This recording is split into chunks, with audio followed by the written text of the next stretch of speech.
মামা কি দেখছো ওখানে? কিছু না।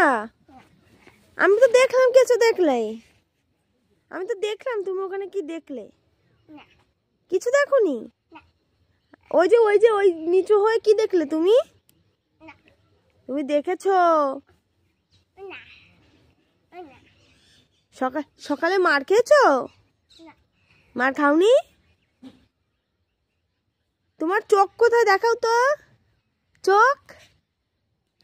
এ বাবা, তোমার মাথা কই? তোমার পেট কই? তোমার জিভ? তোমার দাঁত কোথায়? নাক? নোজ? পা কোথায়? হাত? আঙুল? আমার মামা সব পারে।